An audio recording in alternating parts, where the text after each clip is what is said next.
Wow, amazing. All right, ladies and gentlemen, don't we love Laura Lynn? Just before she comes up, I need to say something very important. Church is essential.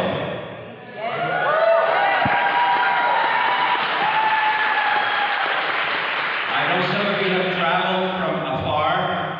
Some of you have come from Halifax. But I want you to know something. When the lockdowns happened, this church stayed open. And should the lockdowns come back and all that foolishness, we will remain open. So if you're from here and you're looking for a good church, this is the place for you. All right? We find a loving, caring group of people here, and I'm just putting a plug in for Pastor Bill here. But we have a loving group here. We always have lunch after every service on Sunday mornings. And so usually, you know, some of us are here at 10:30 in the morning, and it's 2 or 3 o'clock before we go home. Great time of fellowship. So, all right, what can we say about Laura Lynn? Laura Lynn Thompson is an inspirational and comedic speaker. That means she's funny. She's the former co-host of the 700 Club of Canada, the author of Relentless Redemption. Having been a keynote speaker at events with over 10,000 in attendance, her career has spent many years in the entertainment industry, and she's had the privilege of interviewing and conversing with many influential men and women from Hollywood and beyond. She now hosts the Laura Lynn Live. How many of you watch Laura Lynn Live? Good stuff on there. A daily online broadcast bringing attention, current events, news, and politics in this epic hour. Her guests have included Dr. Peter McCullough, Dr. Brian Artis, Del Bigtree, Pastor Art Pawlowski, Dr. Arndt Burkhardt, Dr. Simone Gold, and Dr. Reiner Fulmick, to name a few. Known as one of the most courageous women speaking out against the leftist agenda and the woke culture, she believes it's time to rise with courage or sink with cowardice. Laura Lynn, welcome.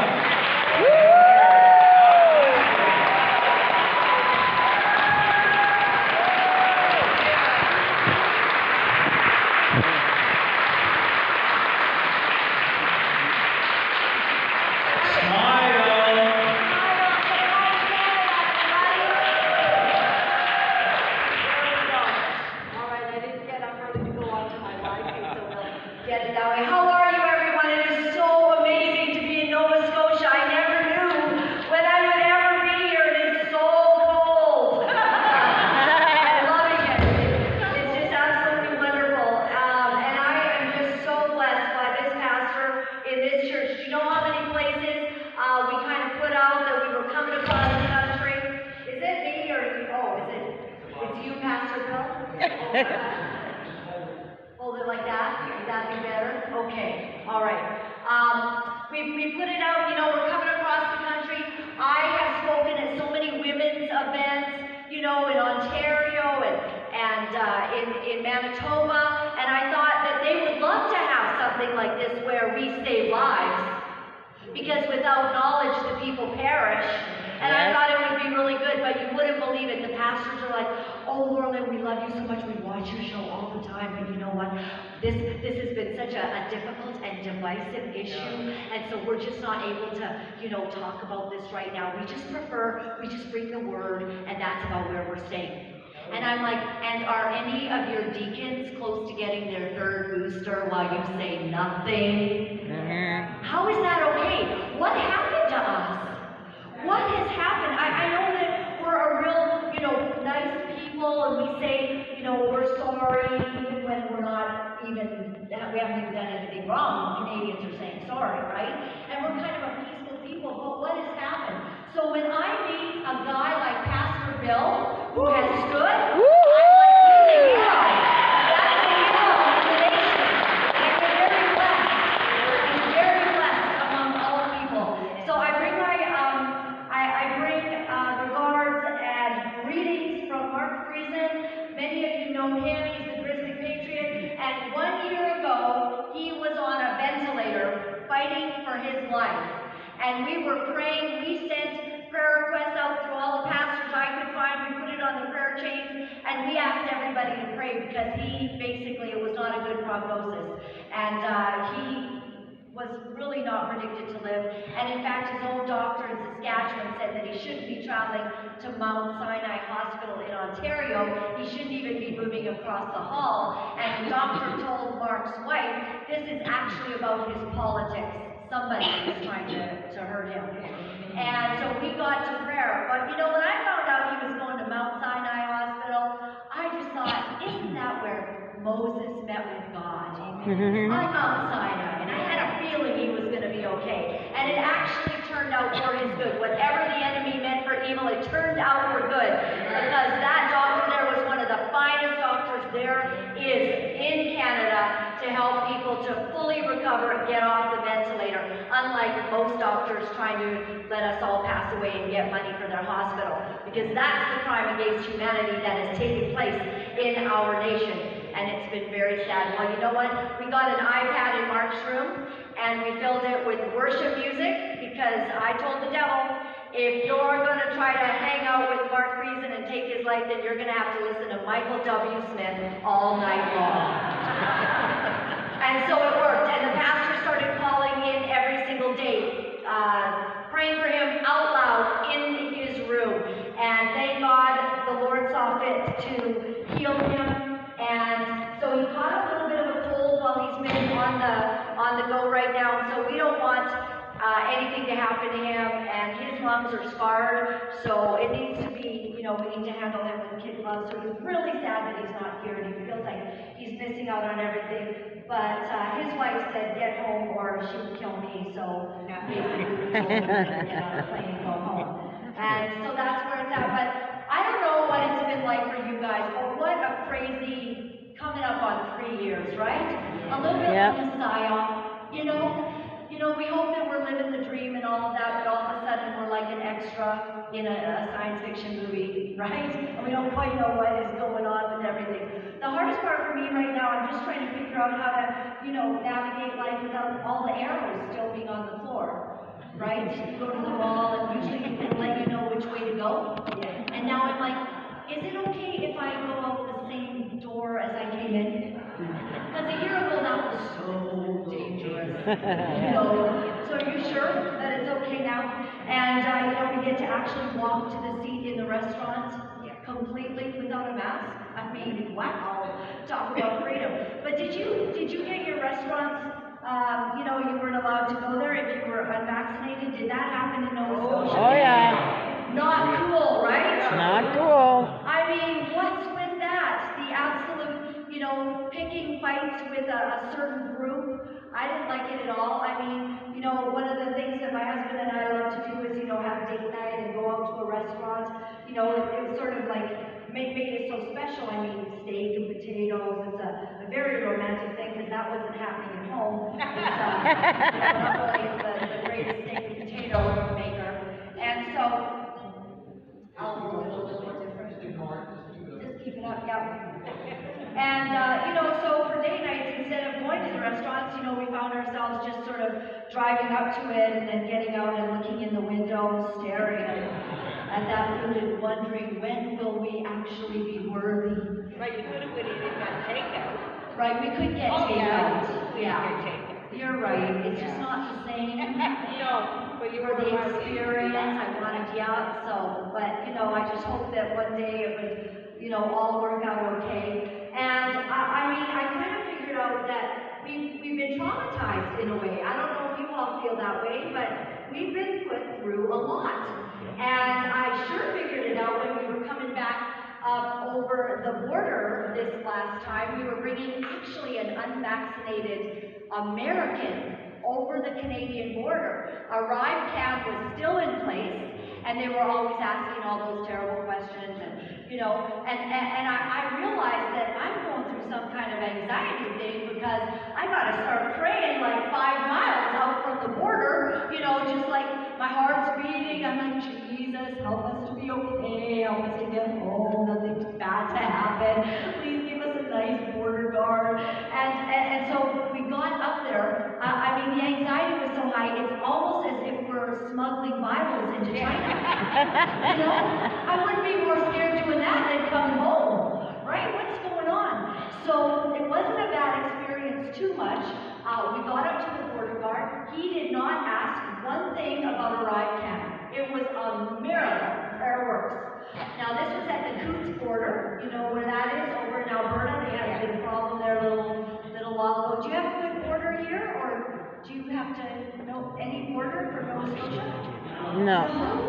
You're trapped. Well, we really are trapped in a way. I mean, we have it. Well, we can go to Newfoundland. Yeah, and we're not even allowed into the United States right now because they have the rule. I don't even know if the U.S. really knows. The U.S. will not allow anyone unvaccinated in, unless, of course, you're on the Mexican border and you're a potential criminal. And you just come on in, no vaccines, or, no papers, nothing, you just come on in. But if you're a good standing Canadian and you just want to go, like for us, we go to Bellingham to get cheaper stuff. You can't do that. So if we come up over the border, he does not ask about a ride can. He does not ask about our vaccine status. Weirdly enough, because we look a little bit suspect, he asked if we're bringing drugs or excess cash over the border. So that was a little bit odd. But then he let us know that everything looks okay, but he'd like us to go over into a side room because they're going to search our car. Our car is packed like in Tetris. I mean, we don't even know how we got all that stuff in there. And so it's a little bit of a shock that, they wanted to pull it all apart. So bribing them didn't work, nothing like that. So we went over into the room and waited and watched as they were dismantling our vehicle. And then one of the border guards came over and said, Laura Lynn Thompson, we'd like to see you.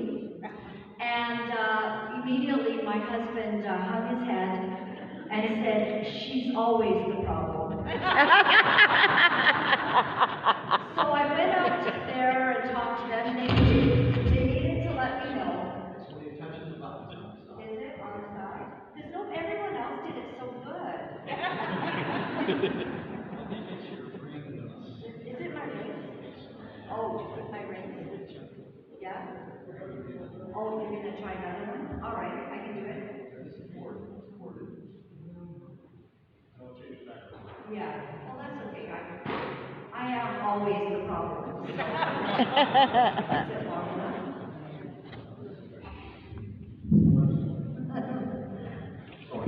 It'll just short.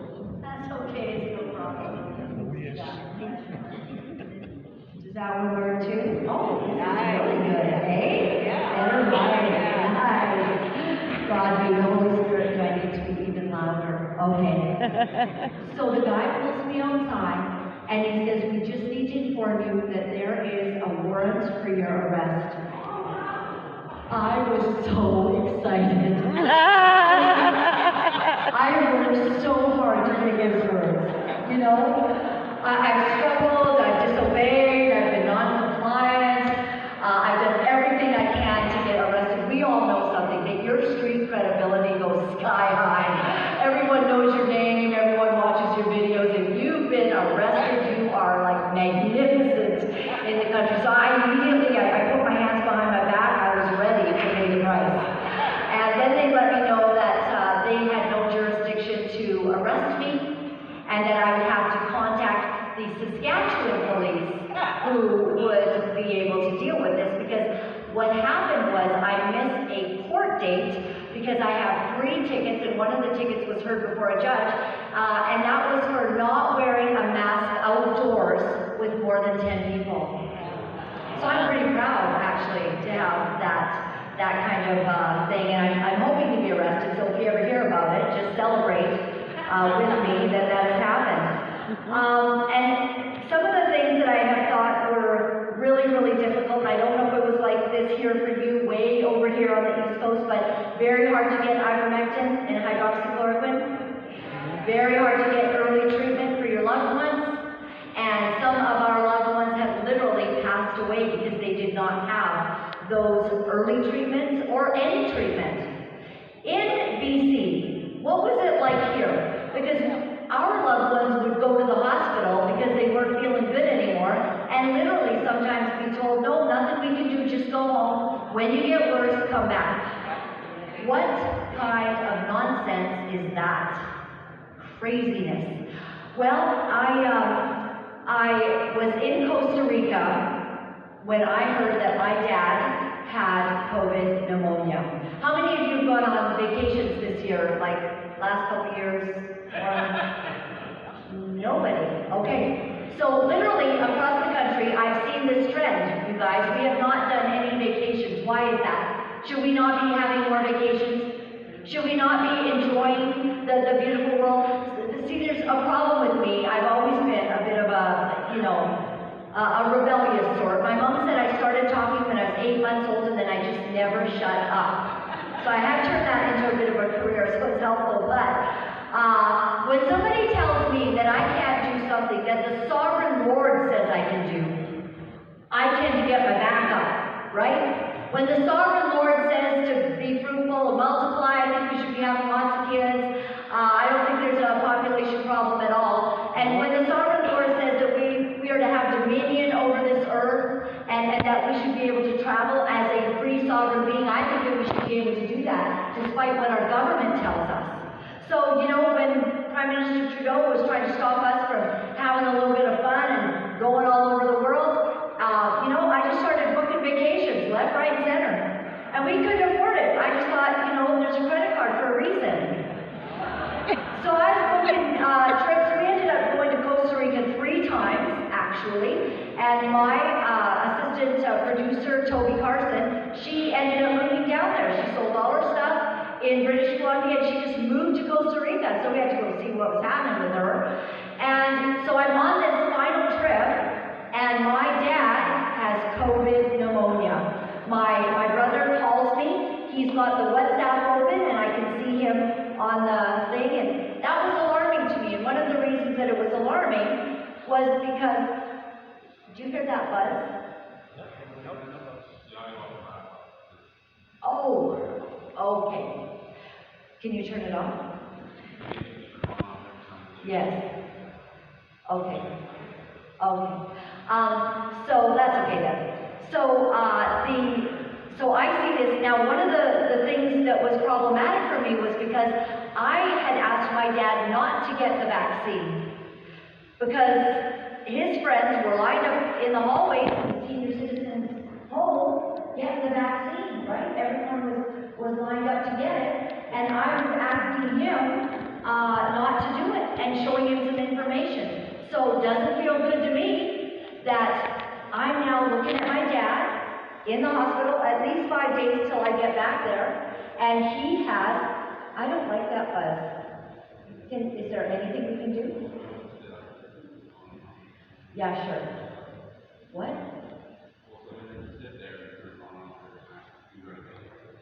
Okay, because you have that on. Yeah. Do you hear that buzz? Are you not hearing the buzz? I don't hear any buzz. It wasn't there before. It's bothering this lady right now.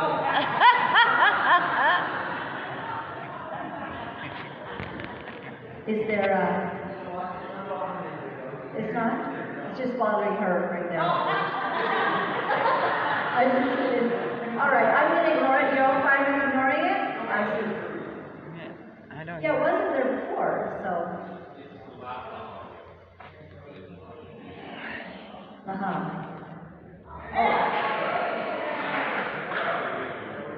But now when the video's on, then we have no, okay. Well, how will we put it on when the video starts? Yeah, poor Pastor Bill might have to do it all the time. Okay. No problem. Okay. All right. Wow. All right. I'm always a problem. No, it's no big deal. So, in Costa Rica, in Mexico, do you know what you can do? You can get ivermectin over the counter. How wrong is that we can't get this drug here? In fact, Dr. Stillwagon says that there are several states now petitioning the government to simply have ivermectin over the counter. Wouldn't that have solved a lot? And yet we have Dr. Teresa Tam in our nation literally writing all of the doctors, telling them that they are not to prescribe hydroxychloroquine or ivermectin when somebody gets COVID. I believe that is a crime against humanity, and God help her on Judgment Day. That has cost a lot of lives. It's cost a lot of lives in our country. And so when I got back, the first thing that you have to do is quarantine, right? You come home from somewhere, and my husband and I are dual citizens, so we've got U.S. citizenship as well. My father was American, my mom was Canadian, so that came in to be a little bit beneficial during this period of time, so I could go down and do research for you all and figure out what we're going to do with this mess. And so I get back, and of course you have to quarantine.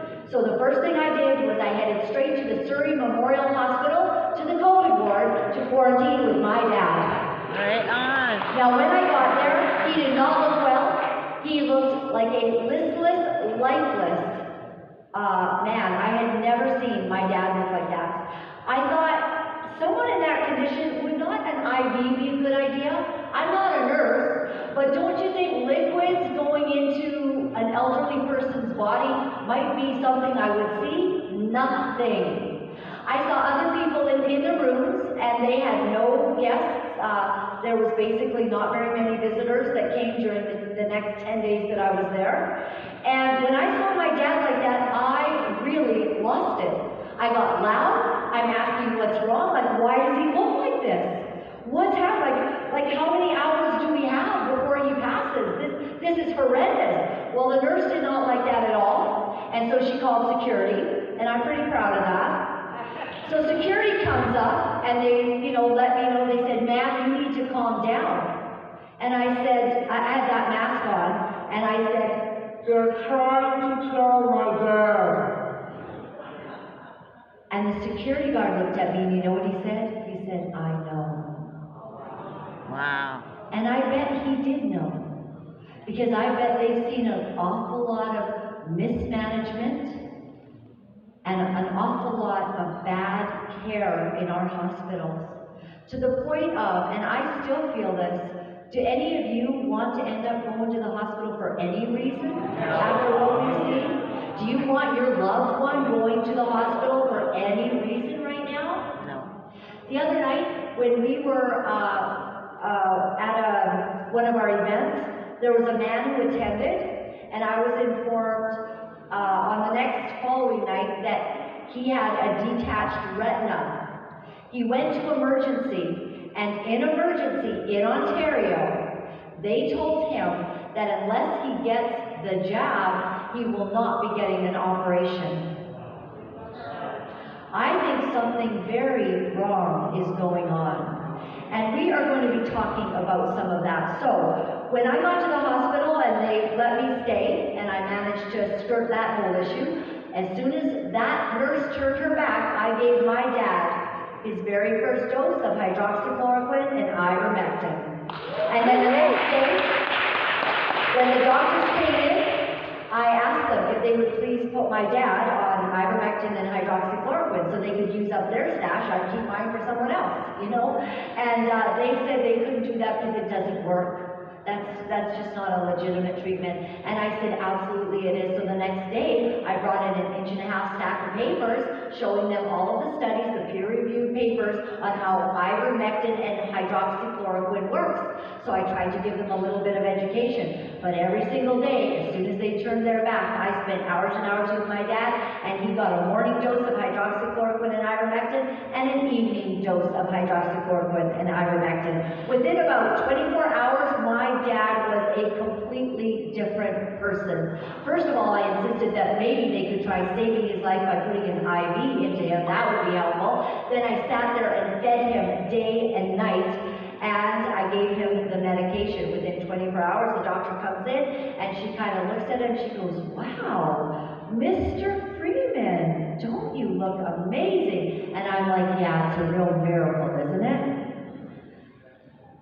I think they could have any one of them, done what I did.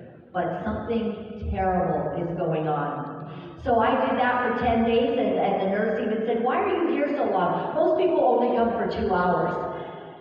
And I'm like, well, I'm here to look after my dad, until we take him out of here. She was not happy, very unhappy bunch there. And I did meet one nice nurse. He was a male nurse, and after we talked for a while, he was kind of in on all of this. He actually knew sort of what we know. And he said, "Do you have a sister?" And I said, "No." And he said, "Well, it's really funny because the chart says that the daughter is a real troublemaker." So I let the doctors know that I did not appreciate being called that. In any case, at the end of 10 days, a beautiful thing happened. On the very day that Colin Powell, 84, double vaccinated, dies of COVID, my dad, 86, unvaccinated, goes home with a clean bill of health from COVID. That was a very, very good feeling. I want to share with you very quickly tonight, because I know that there is goodies, and I'm pretty excited about that. after we're done here. We haven't really had that at any churches. And so, It's Cape Breton way, bye. Cape Breton way. Is a very, Cape Breton. Cape Breton. I might say it wrong. Cape Breton. But it's Cape Breton, Nova Scotia. Yes, we are part of Nova Scotia. Say it properly. I like that. Okay. All right. I'm going to start really monitoring that and how I say that. You're all in Cape Breton. All right. Did I say, where did I say we were? But it is. Oh, but it is Sydney, right? Sydney. Yeah. Cape Breton, Nova Scotia? Yep. Wow. I see. Yes, the causeway. It was kind of dark. I kind of missed that causeway. So that's what happened. Oh, okay. You are Nova Scotia's masterpiece. Yes. I am hearing you are. That's awesome. Well, I'll tell you, we saw some beautiful scenery today, and I was overcome with the beauty of this land. God smiled, didn't he? Yeah. Right? He made Nova Scotia and he said, "It is good." Yeah, it was very nice. All right. Well, I'm going to get into some stuff tonight, and we're going to go at a pretty breakneck speed. And I know that some of you might have brought a friend, and your friend didn't even know what was happening tonight. In fact, you didn't mention the speakers or the topic or nothing because your friend kind of thinks you're a conspiracy theorist, right? And she's here because she feels sorry for you and knows that you don't really have friends anymore because you talk so funny, you talk about depopulation and all of that. In fact, until Dr. Stillwagon got up, she thought she was going to be at an Amway meeting, right? And so I'm going to show you a few things tonight that might help you to understand that your friend is not a conspiracy theorist and she's not alone. You're actually shocked that all these people are still here and they all seem to be on the same page. And you're figuring out that there's a lot more of us than you thought, right? So, absolutely, we're not such a small fringe minority. So this is good. Depopulation is something that your friend actually might have mentioned, and you think, you roll your eyes and you wonder, how she's ever going to be able to be invited to anybody's home ever again because she remains unvaccinated, and she's a little bit weird, and she talks about depopulation. So one of the reasons that I appreciate Mark Friesen so very, very much is that he brought to life what has really been going on with the whole world, the elites, and people that have so much money that they don't have enough to do. So what they've done is decided that they're going to figure out how the world would run better than we could possibly do it. And figuring out that the United Nations, the WEF, the WHO, and a group called the Club of Rome. Have any of you heard about the Club of Rome? The Club of Rome started many decades ago by the Rothschilds and some other, very wealthy types. And when they started the Club of Rome, they felt that they could bring their, their wisdom and their money together and sort of figure out how this world would run. Well, there's a fellow, and his name is Dennis Meadows, and he is in the Club of Rome. And he openly talks and speaks about depopulation.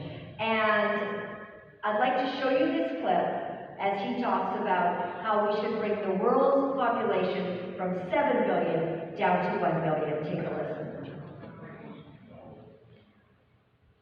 Start again. Oh, you might have to make that. Population and consumption levels which can be supported by this plan that I know in one way or another is going to come back. I don't hope to avoid that. I hope that it can occur in a civil way. I mean civil in a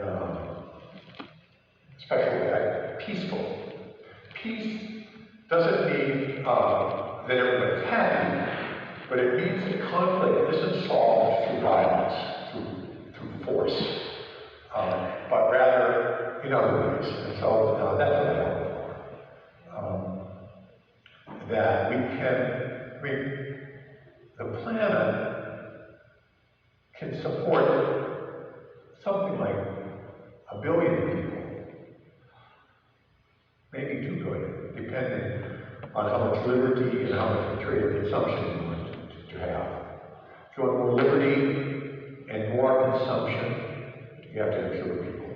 And conversely, if you have more people, then we could even have 8 or 9 billion, probably, if we have a very strong dictatorship, which is smart. And unfortunately, you never have smart dictatorships, they're always stupid. So, but if you had a smart dictatorship and a low standard of living, you can have, but we want to have freedom and we want to have high, so we're going to have 1 billion people.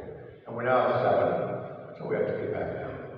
I hope that this can be slow, relatively slow, and that it can be done in a way which is relatively equal, so that people share the experience and you don't have a few rich, try to force everybody else to deal with it. So those are my hopes. I mean, these are pretty pessimistic hopes, but that's what life is. Pretty pessimistic hopes, but somehow in a special way, we can all share in the experience of bringing the population from 7 billion down to 1 billion. He said it out loud, and they mean it. And Bill Gates and the like have said very similar things. Well, I have only one thing to say to Mr. Dennis Meadows. Your family first, pal.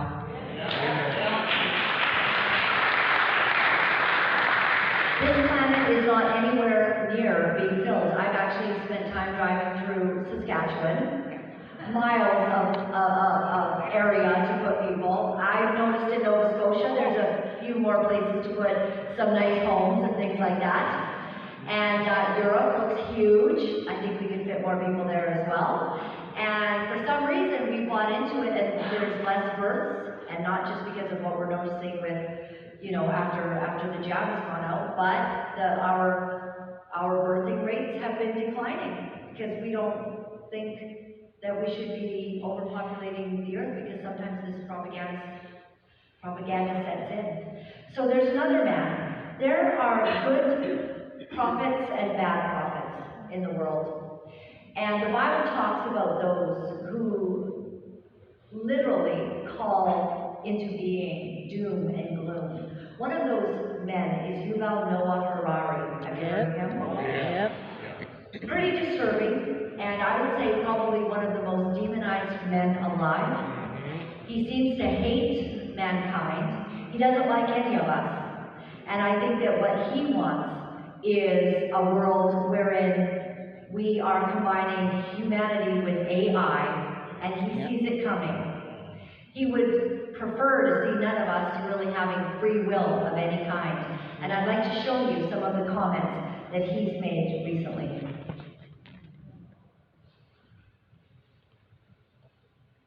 And COVID is critical because this is what convinces people to accept legitimacy, total biometric surveillance. If we want to stop this epidemic, we need not just to monitor people, we need to monitor what's happening under their skin. What we have seen so far is corporations and governments collecting data about where we go, who we meet, what movies we watch. The next phase is the surveillance going under our skin. We now see mass surveillance systems established even in democratic countries, which previously rejected them. And we also see a change in the nature of surveillance. Previously, surveillance was mainly above the skin. Now it's going under the skin. Governments want to know not just where we go or who we meet. Above all, they want to know what is happening under our skin. What's our body temperature? What's our blood pressure? What is our medical condition? Now humans are developing even bigger powers than ever before. We are really acquiring divine powers of creation and destruction. We are really upgrading humans into gods. We are acquiring, for instance, the power to re-engineer life. Humans are now hackable animals. You know, the whole idea that humans have, you know, they have this soul, spirit, and they have free will, and nobody knows what's happening inside me. So whatever I choose, whether in the election or whether in the supermarket, this is my free will, that's over. I mean, all this story about Jesus rising from the dead and being the Son of God, this is fake news.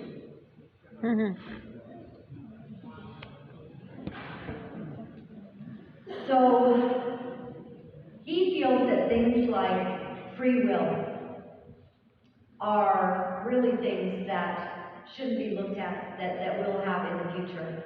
Taking away the sovereign right of man, God's idea to have freedom. God's idea for you to choose him. You know why Canada is such a great country? Because it is founded on Judeo-Christian values. Do you know what that actually means? That actually means that you will have the opportunity and the right to reject God. I offer that opportunity to everyone, and that's why a lot of atheists and even LGBTQ or whatever, they'll watch my show, they write me. They say, well, we don't really like all that Bible stuff, but it kind of makes us feel a little better because things are a little bit bad right now. But we might not like that. But in Canada, you get the opportunity to be an atheist. Try being an atheist in Iraq. Try having any religion at all in China.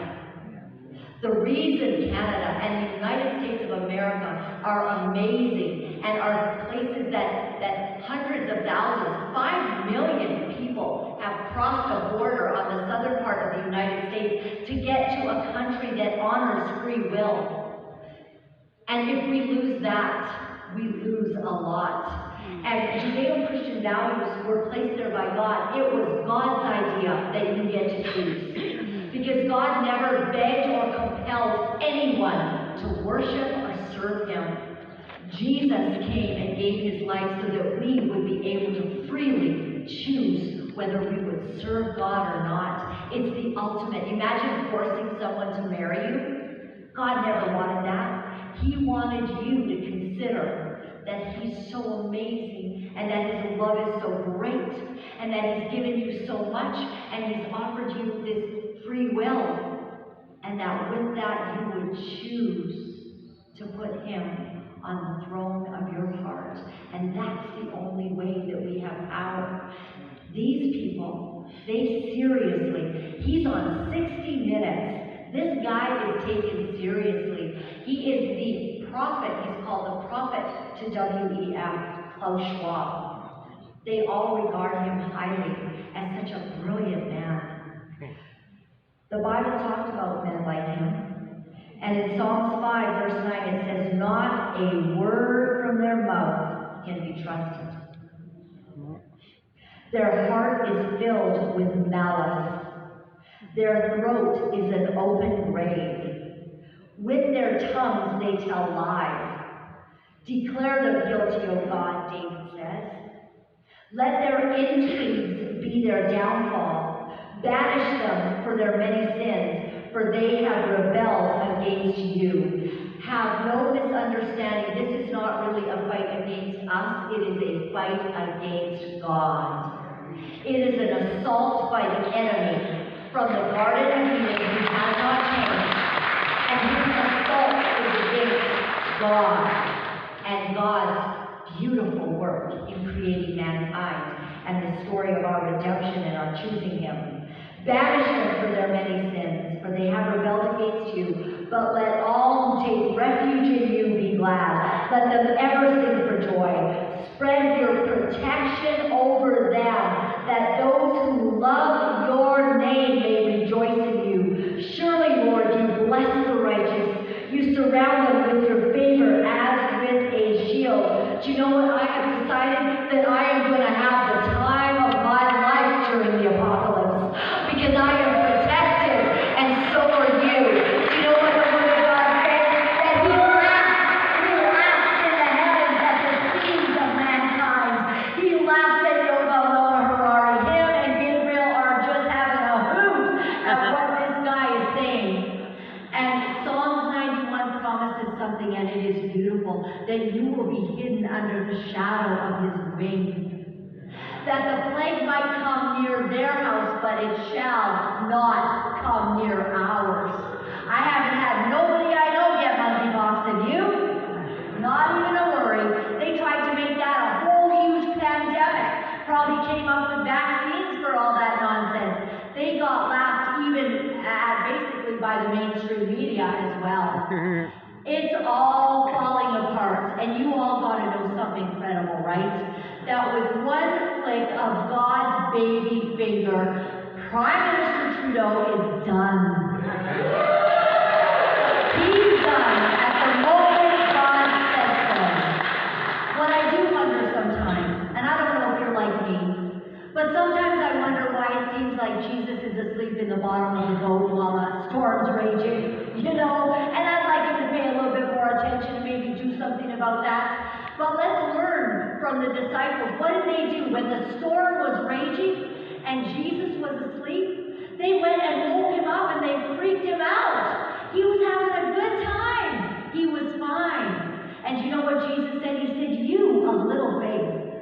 I've decided if there's a storm raging and God's not doing nothing about it, and he seems to be asleep in the bottom of the boat, I'm going to go get my blankie and a nice pillow and go to sleep right beside him. In the moment God decides this is done, it shall be done. Until then, we are in perfect peace because we have our eyes stayed on him. We will not let anxiety, the fear of man and the fear, any kind of fear that comes against us, it is not of God. For God has given us power, love, and a sound mind. And I intend to operate in that. So I'm not going to be afraid. Now I got something, it's kind of hard. I'm going to show you a little bit. Well, no, let's do Mark Stein first, if you've got that one ready. I know Dr. Stillwagon mentioned sudden adult death syndrome, and then we had Diego who's talked to us about how he made a whole, site on this. It's a real deal. So just for that person, you've probably all seen this, I don't know, but for that person that came and thought this was an Amway meeting, we just want you to know the whole world's talking about this, not CDC, not global, not CTV, because they are sold out. They've sold our country out, our population out. They've been bought and paid for. But this is the truth of what's going on. And then the final solution, which is a year to 2 years off, is the vaccines. Doctors baffled by increase in sudden adult death syndrome. I mean, are they that stupid, or they just feel, oh, we can't possibly connect all these dead young and middle-aged people over here with all these mass vaccinations over there? What they must know, sure. Yes, I don't think that they're stupid. I think that they think we are stupid. And I mean, they're kind of right. I mean, sudden adult death syndrome, really? This is basically the new one. We had a couple months ago, right, when it was Christmas, they said, oh, there are a lot of people dying from heart attacks, and it might be because of the Christmas trees in your house. I've seen headlines where they said, oh, it's climate change that now causes all of these heart attacks. I've seen post-pandemic stress disorder is causing heart attacks. They